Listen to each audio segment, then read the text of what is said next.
همیشه دی غواړم عنایت الهی که وکړې و ماته هدایت الهی که وکړې و ماته هدایت. د ژوند لار وړاندې کوونکی مولوي محمد یاسین فهیم.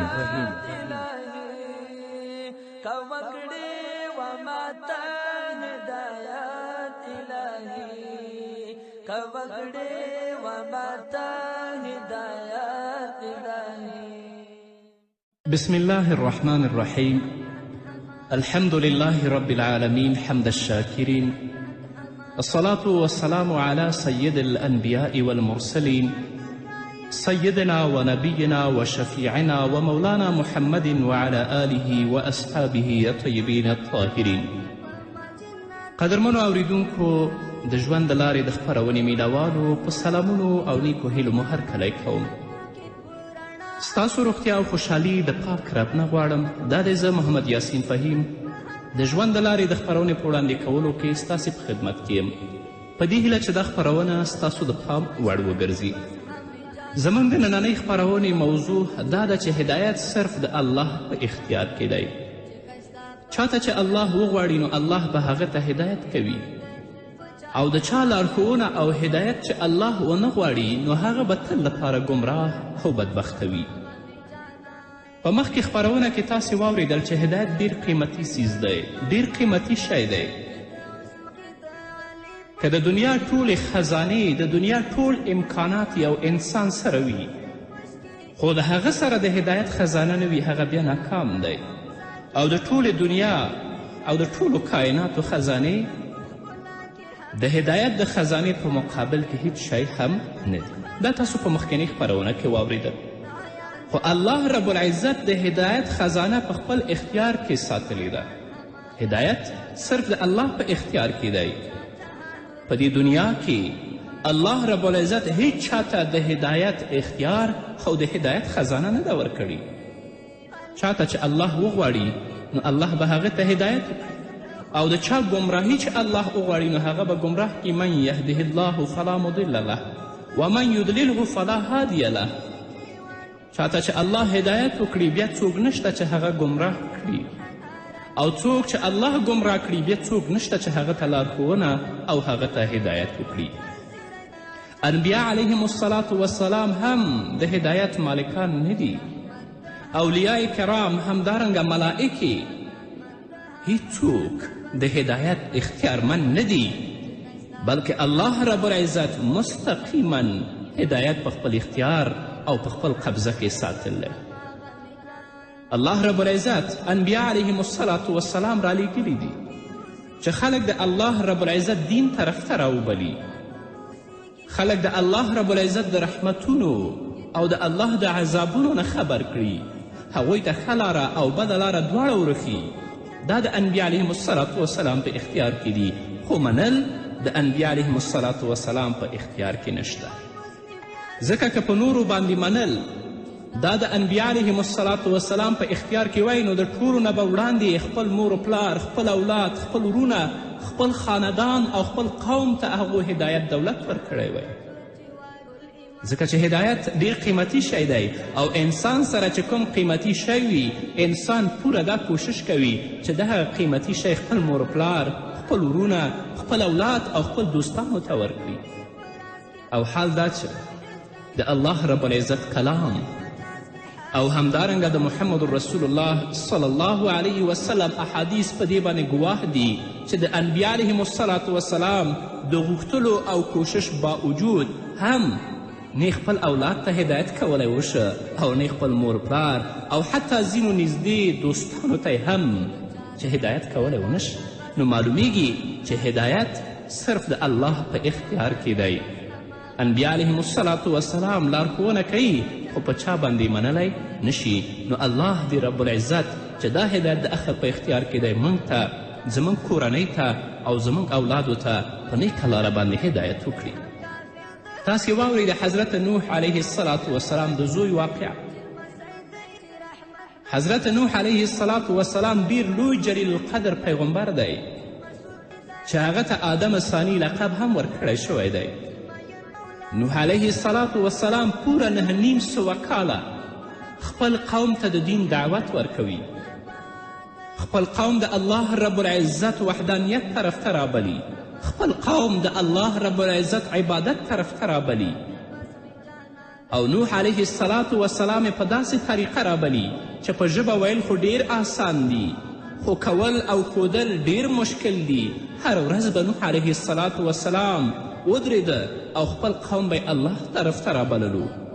په جواب کې به قوم په نوح علیه السلام باندې د کاڼو او د تیږو باران جوړ کړ.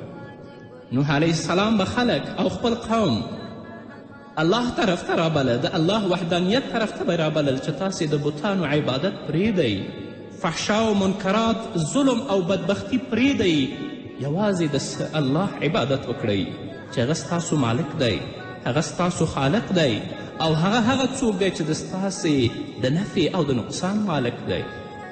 په خپل قوم منځ کې به ولاړ و. قوم د دې پر ځای چې د نوح علیه السلام خبرې ته لبیک ووایي او د نوح علیه السلام خبره ومني، په نوح علیه السلام به د کاڼو باران جوړ که. نوح علیه السلام به په تیږو او په کاڼو ویشته. حتی تر دې چې نوح علیه السلام به په دې تیږو او کاڼو کې راګیر شه، نو جبرائیل علیه السلام به ماښام راته او نوح علیه السلام به یې د دې کاڼو او د تیږو نه راویسته. جبرائیل علیه السلام به راغی او نوح علیه السلام به یې د دې کاڼو د انبار لاندې نه راوچت که او د هغه پټۍ او مرهم به یې وکه او د الله په حکم به نوح علیه السلام فورا صحتمند شو. او چې کله به نوح علیه السلام ودرېده نو بیا به د جبرائیل علیه السلام نه پوښتنه کوله چې سبا ته زما وظیفه زما کار څه دی. جبرائیل امین به نوح علیه السلام ته عرض وکړه کوم کار چې تاسو نن کړی دی هغه وظیفه او هغه دنده به سبا هم کوئ. لکه څنګه چې نن تاسو باندې د کاڼو باران وشه او په کاڼو کې راګیر وئ، سبا به هم د خپل قوم په منځ کې درېږئ، هغوی به الله طرف ته رابلئ، هغوی به د الله عبادت طرف ته رابلئ. هغوی که هر څه هم ستاسو خبره نه مني خو تاسو به د دعوت لاره نه پرېږدئ. په 9 سپاره کې په صورت نوح کې الله رب العزت د نوح علیه السلام د دعوت ورکولو انداز منطق د نوح علیه السلام په ژبه نقل کوي. داسې وایي قال رب انی دعوت قومی لیلا ونهارا فلم یزدهم دعائي الا فرارا وانی کلما دعوتهم لتغفر لهم. نوح علیه السلام فرمایی ربی انی دعوت قومی لیلا ونهارا فلم یزدهم دعائي الا فرارا وإني كلما دعوتهم لتغفر لهم جعلوا أصابعهم في آذانهم واستغشوا ثيابهم وأسروا واستكبروا استكبارا ثم إني دعوتهم جهارا ثم إني أعلنت لهم وأسررت لهم إسرارا. الله رب العزت په خپل کلام کې د نوح علیه السلام د دعوت انداز موږ ته بیانوي. نوح علیه السلام د خپل قوم په بېقدري باندې افسوس سره د الله په وړاندې عرض کوي چې ای زما پروردګاره ما خو خپل قوم ستا طرف ته ستا وحدانیت طرف ته شپې او ورځې را وبللو او دوی ته مې شپې او ورځې دعوت ورکړ، خو زما دعوت او زما را بللو دوی ته هیڅ کومه ګټه ونه رسوله الا فرارا، مګر دا چې دوی زما نه نور هم وتښتېدل. او نوح علیه السلام بیا هم بیانوي چې کله به دوی ما راوبلل د ستا طرف ته چې ته دیو ته بښنه وکړي، دوی د شرک نه، د ظلم نه، د بدبختی نه، د بتپرستي نه لاس واخلي، یوازې ستا وحدانیت اعلان وکړي چې ته دیو ته بښنه وکړي، نو چې کله به دا دعوت ما دوی ته ورکوه دوی به د خپلې ګوتې په خپلو غوږونو کې تیرې کړې تر څو چې زما آواز وانوري. جعلوا اصابعهم فی آذانهم، خپلې ګوتې به په خپلو غوږونو کې تیرې کړې او خپلې جامې به یې ټولې کړې او زما نه به وتښتېدل او هغه تکبر به دوی اختیاروه. او همدارنګه نوح علیه السلام وایي چې ما په ډیر آزاد میدان کې په عامه ټولنه کې دوی ستا طرف ته راوبلل او همدارنګه د یو کس کور دروازې ته لاړم هغوی مې ستا طرف ته راوبلل، خو دوی هیڅ کله زما دعوت قبول نه که، حتی زما زوی هم چې کله د الله عذاب په هغه قوم باندې راغی نو د نوح علیه السلام زوی هم هغه قوم سره هلاکیږي او الله یې غرقوي. نو قدرمنو اوریدونکو، نوح علیه السلام ډیر محنت او ډیر کوشش وکړه چې 9.5 کاله موده کې نوح علیه السلام باندې صرف 80 کسانو ایمان راوړی و چې خپل حقیقي زوی هم مسلمان نشه. که په یو کال کې یو سړی مسلمان شوی وی هغه به 9.5 کسان شوي وی، خو د 80 کسانو نه زیات راوي نه بیانوي. نو که هدایت د حضرت نوح علیه السلام په قبضه کې او په اختیار کې وی نو ټول قوم به مسلمان جوړ کړی وی. کم از کم خپل حقیقي زوی ته خو به هدایت کړی وی. نو معلومه شوه چې هدایت د الله په ولکه کې دی، هدایت د الله په اختیار کې دی، بل څوک د هدایت اختیار نه لري. همدارنګه حضرت ابراهیم علیه السلام ډیر لوی عظیم الشان پیغمبر تیر شوی چې تاسې په خپرونو کې د هغه ذکر اوریدلی. د ابراهیم علیه السلام پلار بت تراش و بتان به جوړول او خرڅول به یې. ابراهیم علیه السلام د خپل پلار په سمه لاره راوستلو دپاره ډیر کوشش کړی و چې په 14مه سپاره کې په صورت مریم کې په 3 رکو کې الله رب العزت د حضرت ابراهیم علیه السلام د دې دعوت ذکر کړی موږ ته په 4 ځای کې وایي چې ای زما پلار جانه، ای زما پلار جانه، ای زما پلار جانه. خو لیکن الله د ابراهیم علیه السلام د پلار لارښوونه نه وه غوښتې. داسې ورته یا ابت لم تعبد ما لا یسمع ولا یبصر ولا یغني عنک شیئا. ای زما پلار جانه، تو ولې عبادت کوي د هغه بتانو چې هغه اوریدلی هم نشي، هغه څه شی لیدلی هم نشي او ستانه د څه دفاع هم نشي کولی. او بیا ورته وایي چې یا ابت انی قد جاءنی من العلم ما لم یأتک فاتبعنی اهدک صراطا سویا. ای زما پلار جانه، د الله د طرف نه ما ته علم نبوت راکړ شوی، ما ته علم هدایت راکړ شوی. هغه څه چې الله هغه تا ته نه دی درکړی نو ته راشه زما تابعداري وکړه، زه به تا ته سمه او مستقیمه د جنت لاره در وښیم. او بیا ورته څه وایي یا ابت لا تعبد الشیطان ان الشیطان کان للرحمن عصیا. ای زما پلار جانه، ته د شیطان عبادت مه کوه، د شیطان تابعداري مه کوه، ځکه شیطان د رحمان نه نافرمانه دی، د الله نه نافرمانی کړې نو که ته د شیطان تابعداره شې ته به هم د پروردګار نافرمانه شي. او بیا څه وایي په 4م ځل یا ابت انی اخاف ان یمسک عذاب من الرحمن فتکون للشیطان ولیا. ای زما پلار جانه، که ته د شیطان ومنې زه ویریږم چې تا ته ونه رسیږي عذاب د رحمان د الله د طرفه نو ته به شیطان دپاره ولی او دوست شي. څومره د درد نه ډک انداز دی، بار بار فرمایي یا ابتی یا ابتی یا ابتی. ای زما پلار جانه. د دې انداز تقاضا خو دا وه چې حضرت ابراهیم علیه السلام په جواب کې د حضرت ابراهیم علیه السلام د پلار زړه نرم شوی وی او د دې دعوت باندې لبیک ویلی وی، یا کم از کم په جواب کې نرمه لهجه استعمال کړې وی چې د یا ابتی په جواب کې یا بنیه ویلی وی چې ای زما زوی جانه.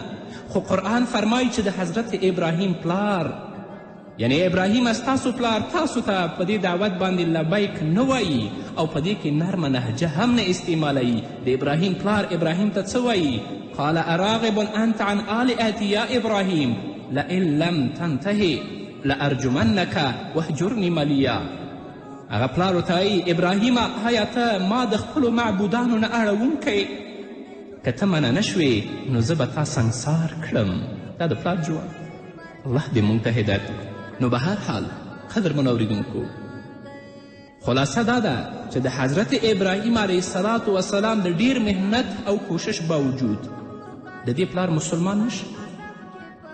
د رسول الله صلی الله علیه وسلم وینا ده چې په میدان حشر کې به ابراهیم علیه السلام عرض وکړي چې ای زما پروردګاره، ستا وعده ده چې تا ما سره وعده کړې چې تا به زه نه رسوا کوم. د دې نه به زیاته رسوایي څه وي چې نن به زما پلار د ټولو خلکو په وړاندې دوزخ کې غورځېږي. دغه وخت به د دې پلار شکل او جسه الله مسخه کړي او د یو زناور په شکل کې به الله هغه جهنم ته وغورځوي. دا د دې لپاره چې خلک هغه ونه پیژني، ځکه چې د رسوایي دارومدار په شناخت باندې دی. هر کله چې شناخت پاتې نشي نو کوم شی چې په جهنم کې غورځولی شي بیا به د زوی د رسوایي خطره پاتې نشي. نو معلومات نه کیږي چې کوم شی په جهنم کې وغورځولی شو. نو که هدایت د ابراهیم علیه السلام په اختیار کې وی نو خپل پلار ته به ضرور هدایت ورکړی وی. نو معلومه شوه چې هدایت صرف د الله په اختیار کې دی. بیانول خو د پیغمبرانو په اختیار کې دي چې خلک د الله دین طرف ته راوبلي، خلک د الله وحدانیت طرف ته راوبلي، خو منل د پیغمبرانو په اختیار کې نشته دی. نو الله رب العزت دې په خپل فضل او په خپل کرم سره موږ ته، زموږ کورنۍ ته او زموږ ټولنې ته د نیکو هدایت وکړي تر څو چې الله زموږ نه راضي شي. همدارنګه هدایت د محمد رسول الله صلی الله علیه وسلم په اختیار کې هم نه و. د مکې خلک محمد رسول الله د الله طرف ته رابلل او د دې په رابللو کې ډیر زیات کوشش وکړ، ډیر تکلیفونه یې برداشت کړه، خو بیا هم هغوی مسلمان نشو اکثر. نو محمد رسول الله صلی الله علیه وسلم ته د دوی د مسلمانېدو ډیر غم و. رسول الله په زړه کې ډیر زیات غمجن و چې دا خلک ولې ایمان نه راوړي. الله رب العزت ورته څه وایي؟ لعلک باخع نفسک الا یکونو مؤمنین په صورت شعراء په 19مه سپاره کې په اوله رکو کې لعلک باخع نفسک الا یکونو مؤمنین. الله ورته وایي آیا تاسو به د دوی په نه ایمان راوړلو خپل ځان په هلاکت کې اچوئ؟ او په صورت کهف کې الله ورته څه وایي؟ فلعلک باخع نفسک على آثارهم ان لم یؤمنوا بهذا الحدیث اسفا. ای زما محبوبه، تاسو ته د دوی د ایمان راوړلو دومره غم دی چې تاسو په خپل زړه کې دومره غمژن یاستئ چې تاسو به په دې غم کې خپل ځان هلاک کړئ. نه، هدایت د ستاسو په الله په لاس کې نشته، هدایت د الله په لاس کې دی. چې الله د چا هدایت وغواړي نو هغه ته به الله هدایت کوي، او د چا هدایت او لارښوونه چې الله ونه غواړي هغه به ازلي بدبخته وي او ګمراه به وي. تاسو وګورئ ابو طالب د محمد رسول الله صلی الله علیه وسلم سکتره دی. تقریبا د 40 کالو نه زیات ابو طالب د رسول الله حمایت کوي او د پوره مکې خلکو سره ابو طالب دښمني کوي. نبی کریم صلی الله علیه وسلم ډیر کوشش وکړه چې ابو طالب مسلمان شي، خو ابو طالب ته بیا هم هدایت میلاو نشي. د ابو طالب د زنقدن وخت و آخري شیبې وې، د مرض په بستره باندې پروت و. د دواړو جهانو سردار محمد رسول الله د هغه عیادت دپاره ورغی چې د هغه پوښتنه وکړي. رسول الله یې سر ته کېناستو او هغه ته یې وفرمیل چې ای زما تره، ای زما کاکا، ستا د مرګ وخت نږدې دی، که تاسو په تیزه کلمه نه وایئ نو زما په غوږ کې کلمه ووایئ چې سبا د قیامت په ورځ زه د دې خبرې بهانه جوړه کړم او ستاسو شفاعت د الله په دربار کې وکړم.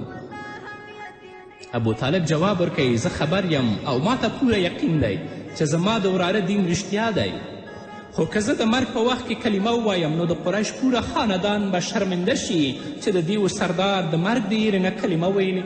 لکن اخترت النار علی العار، ځکه د کلمې د نه ویلو په وجه جهنم ته غورځولی شم، دا ما ته منظوره ده، خو عار او شرم ما ته منظور نه دی. دا د ابو طالب خبره ده. ابو طالب د ایمان نه بغیر وفات کیږي. رسول الله صلی الله علیه وسلم ته سخته صدمه رسیږي او غم رسیږي. یو دا چې ترې وفات شوی، هغه د رسول الله حمایت کوه، او دویم دا چې د کفر په حالت کې وفات شوی. نو رسول الله پریشانه شو. الله پاک د عرش معلا د بلندینه محمد رسول الله ته د تسلي دپاره قرآن کریم کې دا آیت نازل که انک لا تهدی من احببته ولکن الله یهدی من یشاء. ای زما محبوبه، ته هدایت نشي کولی هغه چاته چې هغه تا ته ډېر ګران ده چې ستا تره دی. ولکن الله یهدي من یشاء، الله هدایت کوي هغه چا هدایت چې پروردګار وغواړي. الله ورته فرمایي چې زما محبوبه، ستا مقام خو ډېر اوچت دی. په کومه ځمکه چې ته ګرځې د دغې ځمکې د زراعتو باندې زه قسم خورم، په کوم ښار کې چې ته اوسېږې زه د دغه ښار په کورونو او دیوالونو باندې قسم خورم. لا اقسم بهذا البلد وانت حل بهذا البلد ووالد وما ولد.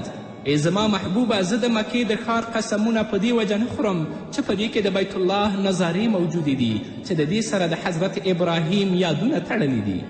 ای زما محبوبه زه د مکې د ښار باندې په دې وجه قسمونه نه خورم چې په دې کې د آب زمزم چینه موجوده ده چې د دې سره د حضرت اسماعیل ذبیح الله یادونه تړلي دي. ای زما محبوبه زه د مکې ښار باندې په دې وجه قسمونه نه خورم چې په دې کې صفا او د مروه غونډۍ موجوده ده چې د دې سره د حضرت هاجرې رضی الله عنها یادونه تړلي دي. وانت حل بهذا البلد، ای زما محبوبه زه خو د مکې ښار باندې ځکه قسمونه خورم د دې لپاره خورم چې ته د دې ښار اوسیدونکی. نو رب د کائناتو وفرمیل انک لا تهدي من احببته، ای زما محبوبه ستا مقام خو ما د ټولو کائناتو نه وچړ کړی، خو د هدایت د خزانې مالک مې ته نه یې جوړ کړی چې ته څوک وغواړې او تا ته څوک خوښ وي ته هغه ته هدایت وکړې. ولکن الله یهدي من یشا، هدایت صرف زما په قبضه کې دی. زه چې څوک غواړم د هدایت دولت به هغه ته ورکوم. چې زما رضا وشي نو بلال حبشي به د حبشې نه راولم ستا غلام به جوړوم، او چې زما رضا وشي نو سلمان فارسي به د فارس نه راولم او ستا فرمانبردار به جوړوم. همدارنګه صهیب رومي به د روم نه راولم او ستا تابعدار به جوړ کړم. او زما رضا چې نه وي نو ستا د خپل خاندان خلک او ستا ترونه به ستا په ژبه تلاوت اوري او ستا معجزې به په خپله سترګو ګوري او هغه به نظاره کوي خو مسلمانېږي به نه. انک لا تهدي من احببته ولکن الله یهدي من یشاء، ته هدایت نشي کولی هغه چاته چې تا ته ګران دی، بلکې هدایت د الله په قبضه کې دی، د الله په اختیار کې دی. څوک چې پروردګار وغواړي هغه ته به هدایت کوي. نو قدرمنو اوریدونکو هدایت د الله په لاس کې دی. الله دې په خپل فضل سره په خپل کرم سره اول موږ ته خصوصا ما ته هدایت وکړي. بیا وروسته د دې نه چې څوک زموږ خبرې اوري او دې ته متوجه کیږي په پوره اخلاص او صداقت سره اوري. زه هم د تضرع او د عاجزي لاسونه رب ته پورته کوم. تاسې هم په ډېر عاجزي سره د خپل د تضرع لاسونه الله ته پورته کړئ او د خپل رب نه د نیکې لارې هدایت وغواړئ، ځکه د دنیا ژوند ډېر محدود دی. خپل اولاد ته د هدایت لاسونه پورته کړئ، د هدایت غوښتنه وکړئ خپلو بچیانو ته، خپلې کورنۍ ته، تر څو چې په دنیا کې هم د عزت ژوند تیر کړئ او په آخرت کې هم. الله دې موږ او تاسو ټولو ته هدایت وکړي په دې هیله. قدرمنو اورېدونکو دا وه زموږ نننۍ خپرونه چې ستاسو درانه حضور ته وړاندې کړه. تر بلې خپرونې پورې چې زه بیا هم ستاسو درانه حضور ته راځم تاسو ټول په پاک رب سپارم. پاتې ژوند او پاتې ورځم نیکمرغه. پاک الله مو مل شي. شاد غواړم عنایات الهی کوکړې وماتا هدایت الهی کوکړې وماتا هدایت الهی.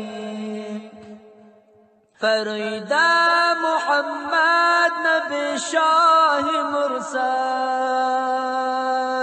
فریدا محمد نبی شاه مرسل، فخاطر د ابوبکر بازات الهی.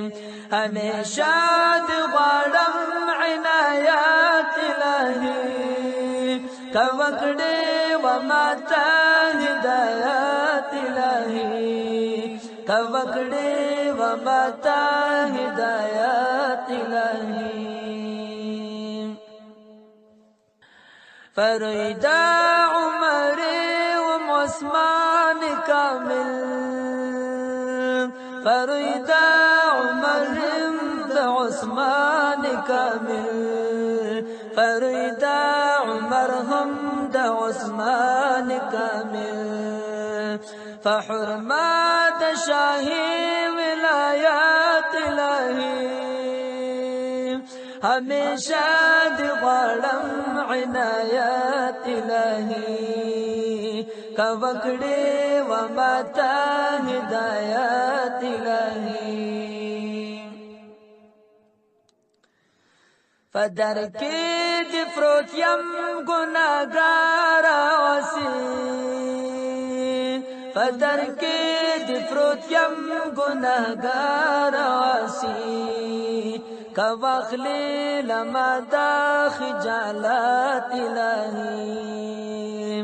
ہمیشہ دی غواړم عنایات الهی کوکړې وماته هدایت الهی کوکړې وماته هدایت الهی.